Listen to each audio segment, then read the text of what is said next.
holafa généraux en fof wonɓe ɗo e sénégal ko indi men o haalata pour faabade ko kewi toon ko faabade julɓe faabade bandiraɓe julɓe en goɗɗinta ko hen ceerno madane bisimilla maɗa presse sénégal fof nani presse afrique fof nani ɗum noon e bisimilla moɗon ceerno bisimilla. assalamu aleykum wa rahmatullahi taala wa barakatuh. salmini onon fof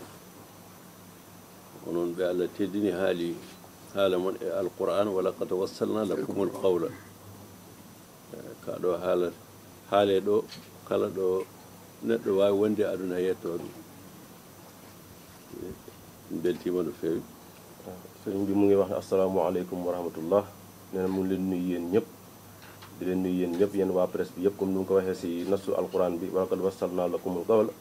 yéen yéenay ñëw fii taataan ay kàddoom mu wasaare si àdduna bi yëpp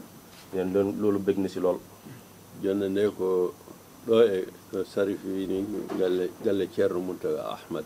galle ceerno Mountaga Ahmad noon ne woowi huccodirde presse ne woowi huccodirde Sénégal naaɓe ko huccodirde aduna fof haalde mum. nee na toogaay bi ni ko ceerno Chérif waxee wax na sax kër ceerno Madani waaye dafa ne kër ceerno Mountaga taal ngeen ñëw kër ceerno Mountaga baaxoo na bu ay mbir amee si réew mi wala yu jotal lu concerne waa Fuuta woo presse bi yëpp kon ni ngeen teewee fii ñu ñëw jàkkaarloog yéen waxtaan ak waa Fuuta ak waa Sénégal yëpp. lu concerne Fuuta non lu concerne Sénégal. nee na lu concerne Sénégal yëpp. lu concerne aduna o. lu concerne aduna bi yëpp. te bu keewi Fuuta ko ne keewi aduna ndax li xew Fuuta xew na itam si aduna bi yëpp kon ñun niñ ko gisee. ko concerne ko Sénégal foofu. nee na Sénégal yëpp la concerné. nabi sallallahu alayhi wa sallam wi al insanu kal jismi al insan iza staka minhu udwun tadaa lahu sairul jasad neɗɗo nee na yonent bi sallallahu alayhi wa sallam nee na nit kala way kono tergal gootal ni dafa mel ni rek benn cër si nit si doomu aadama kala ko heeɓi ngal ɗo tergal lépp lu jot benn cër misaal si bopp bu amee lu ko jot yaram yëpp da koy yëg. ɗum noon Sénégal e aduna o fof ko neɗɗo goto moo tax mu ne Sénégal ak aduna bi yëpp benn jëmm. Allah wi taawanu alal birri wa taqwa wala taawanu alal ismi wal udwan. ko waxee rek mballodire e ko moƴƴi mballodire e ko feewi mballodire e ko nafata on. ni mu ko waxee rek si yàlla ni mu ko waxee si alquran dafa ñu digal ñun julli ñi nañu dimbalante si lu baax ak yiw ñu bañ a dimbalante si lu bon ak luy lore. nabi sallallahu alayhi wa sallam inna allaha fi awni al abdi ma dama al abdu fi awni akhihi al muslim. kala ɗon allah ne walla kala julɗo kala neɗɗo ɗum wawi wonde allah ne walla ɗum ma dama neɗɗo o ene tinni e bandu musidɗo muɗum. nee na yonent bi sallallahu alayhi wa sallam nee na nit yàlla mu ngi koy dimbali doon fekk mu ngi nekk si liy dimbali doomu aadama yi.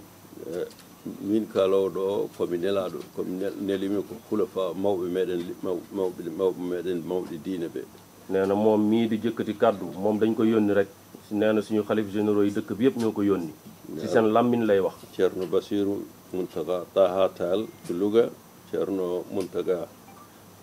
Bachir khalifa général to Touba ceerno Babacar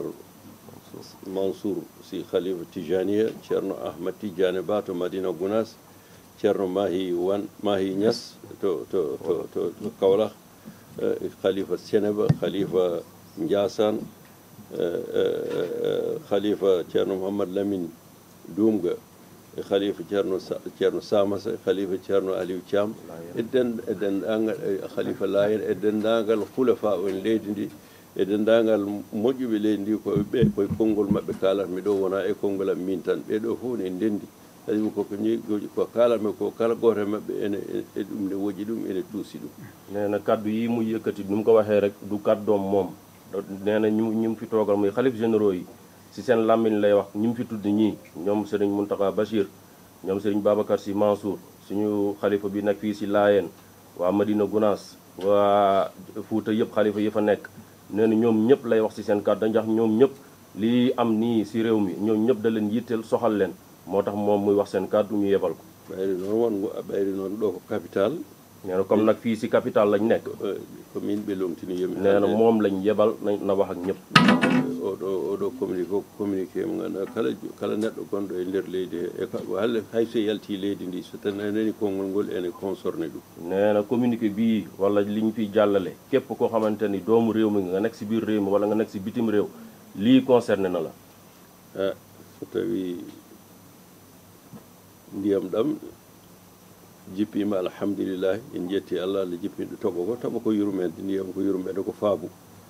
kala eɗen ñandi kala ko ndiyam bonni ma moƴƴu ko ɓuri ma moƴƴin ko ɓuri ɗum wasnode jippade nde ɓuri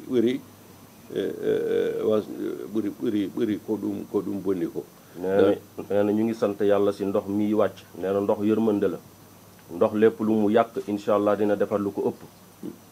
kadi ko arsugu Sénégal nee na wërsëg la itam si dëkk bi yàlla hokku en naftorade nee na yàlla nañu yàlla may ñu jëfandikoo ndox mi wàcc lor ay nit musidɓe ɓe ɗum heeɓiɗo ɓe heɓaɓe ɓe musidɓe dañɓe loruji e ɗum naaji ɓe hen galleji mumen keeli ɓe hen guese mumen boni ɓe hen jawɗele mumen jeehi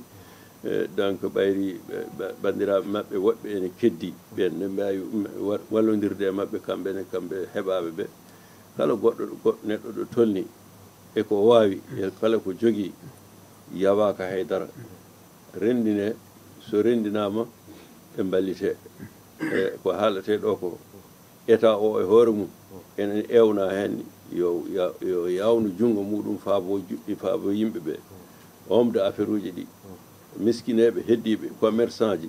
miskineɓe ɓe ngala ɓe dawani haydara kala goto ko won ko jogui foof yo rendine ɓe mbawa wallitorede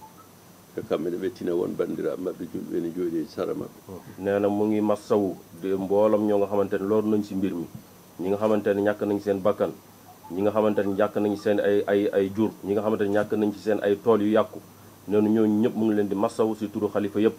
mu ngi woo nag nguur gi mu gën a baral loxoom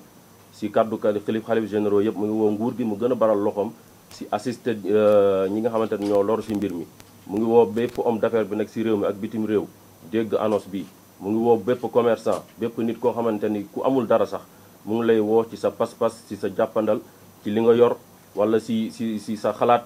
lu mu gën a gaawee ñun ñëpp ñu booloo parce que yéen jëm jàkkaarloo ak lii nga xamante ni mu ngi lor suñu ay mbokk sénégalais non satara musliman satarahullahu sa suuri neɗɗo noon Allah hokkuma sutura ko ɗum ɗo noon koɓe heɓaɓe koɓe jeeyiyaɓe ndewen hen Allah goɗo men fof ko Allah hattane ɗum waɗa hen nee na ni ko yonti bi sallallahu alayhi wa sallam waxee si xadis bii rek nit boo suturalee nit rek yàlla sutural la nee na ñun nag ñun sénégalais yëpp nañu booloo jaamu si lii yàlla buñ si jaamoo yàlla ñun ñëpp dinañ am si yool li si am ko rendinde ko noon so tawi woodi ko Allah walli ene wawi nawede juma Cheikh Oumar ene wawi nawede juma Tiwawon ene wawi nawede juma Massalikul Jinan ene wawi nawede juma Madina Gounass ene wawi nawede ɗo point ɗo kala ɗo wawi wonde kala ɗo jomumen jooɗi ene wawi nawede toon so rendinama rendine woda no waɗira nee na lépp lu ñu am si mbir mi dajale ko mun nañ ko indi fii si juma Cheikh Oumar fii mun nañ ko indi itam fii si Massalikul Jinaan mun nañ ko indi fii si suñu mbokku Laayeen seen mun nañ ko indi fee si juma Touba wala Tivaouane l'essentiel daal mooy ñun ñëpp nañu concerné ñun seen doomu Sénégal yëpp ñu concerné ñi nekk si bitim réew ak ñi nekk si biir réew mi yëpp ñu concerné ñu farlu dajale lu ñu yor ak lu ñu am yëpp ñu dajale ko si benn bërëb parce que yéen ko dem jàppale ko ñooñu yàlla wàllu en nee na yàlla nañ si yàlla jàppale nag ko to o jippingo yo nafa en nee na ndox mii ak lu mu wàcc ak lu bëri waayam ak lu mu dugg yëpp nee na loolu la yàlla doon njëriñ si réew mi kala ne ndiyam no wawi fof koko nafat nee na ndox ak lu mu mënti mel ak lu mu mënti lor bi njëriñ lay jur après en jetti Allah e awɗo neema mo nee na ñu ngi si sant yàlla si neema bii mu wàccee si ñun salaamaaleykum nee na salaamaaleykum wa rahmatullah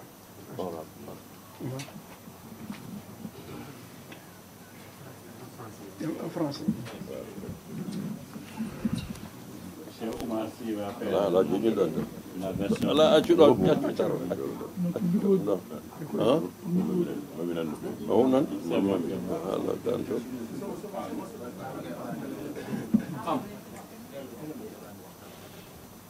Cheikh Oumar Sy mooy def version française.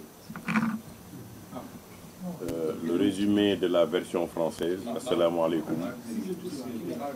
C'est le résumé en français de la déclaration du Khalif Thierno Madani Mountaga Tall, qui aujourd'hui, face aux intempéries et aux inondations que vivent toutes les régions du Sénégal, et il l'a dit dans ses propos, à travers le monde même on voit des inondations, il a décidé aujourd'hui de faire une déclaration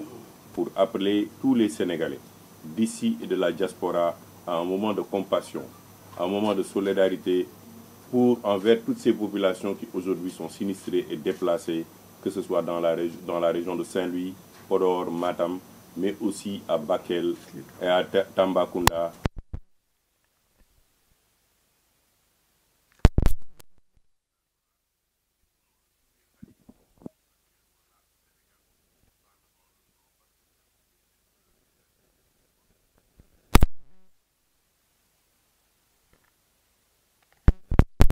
Se mobilise. Le calife Thierno Bachir Tal, le calife général de la famille omarienne, le calife Thierno Mohamed Bachir Muntaha Mbaké, le calife Serigne Babacar Mansour Sy, le calife Mahi Niass, le calife de Ndiassane, le calife des Layènes, le calife, tous les califats qui sont au Fouta. Aujourd'hui, Thierno Madani les associe à ces propos-là, parce qu'il sait que s'ils étaient ici aussi, parce que c'est Dakar, parce que c'est la capitale, parce que c'est une nécessité immédiate pour toutes les populations qui souffrent, il a décidé de parler en leur nom. Il appelle aussi tous les hommes d'affaires, toutes les personnalités, tous les gens qui peuvent aider, et tous les citoyens à un moment de solidarité qu'ils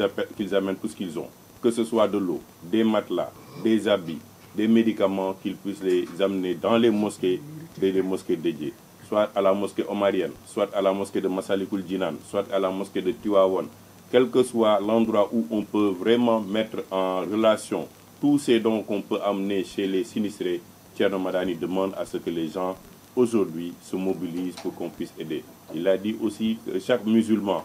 doit pouvoir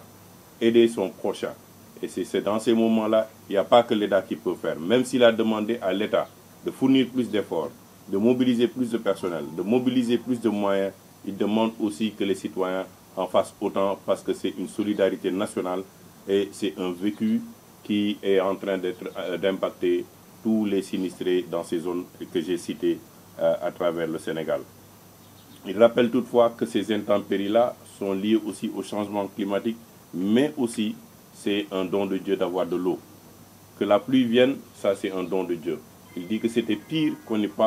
puisse pas avoir de la pluie. Mais aujourd'hui que la pluie est là, même s'il y a des dégâts, la pluie et l'eau réparent beaucoup plus qu'elle n'amène de dégâts. Et dans ces moments-là, il prie que pour un Sénégal de paix, un Sénégal de prospérité, mais un Sénégal aussi où les gens puissent vraiment comprendre que dans des moments difficiles, que chaque prochain a besoin de son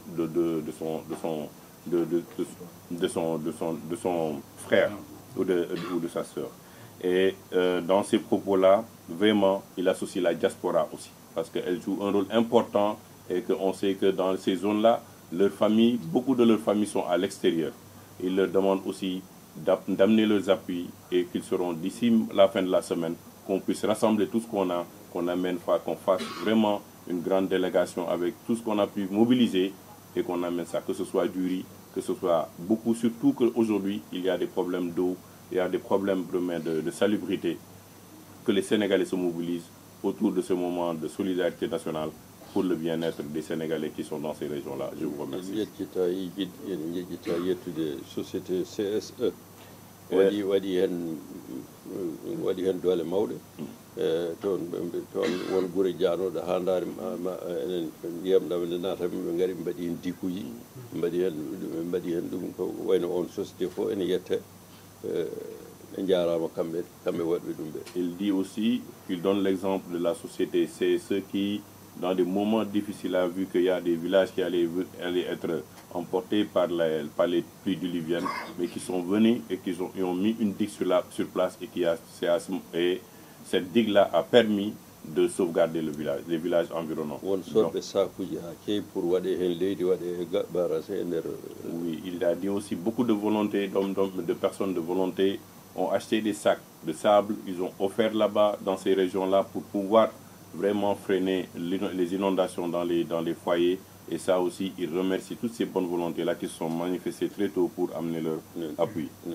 Effort, toujours effort. Et malgré tout, il dit qu'il faut plus d'efforts, plus de solidarité, parce que l'eau continue d'inonder les villages, continue de récupérer les habitations. Donc il faut que les gens se mobilisent le plus rapidement possible.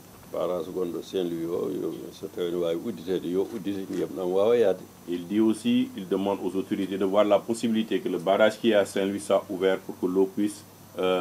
être évacuée. Et ça, si c'est possible, que l'État puisse vraiment aider ces populations pour que cette eau-là soit évacuée le plus rapidement possible.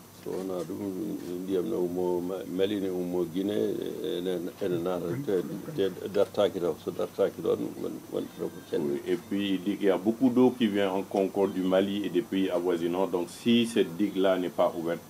il pense que les difficultés vont continuer pour ces populations-là. Qu'Allah nous préserve, qu'Allah préserve le Sénégal et toutes nos prières aussi pour ces personnes sinistrées. Il dit qu'à la fin de la journée, quand on regardera avec le temps, ce sera la paix et vraiment on va reconstruire ces villages-là. Il dit qu'il remercie toute la presse parce qu'ils se sont mobilisés vraiment pour porter son message, pour porter le message des khalifes généraux aujourd'hui qui sont soucieux de tout ce qui se passe aujourd'hui dans les régions inondées au Sénégal et qu'il vous remercie pour votre présence, mais aussi pour pouvoir être dans des moments de compassion, les relais pour ces populations sinistrées, entre ces populations et aussi les autorités pour que des moyens soient dégagés le plus rapidement possible.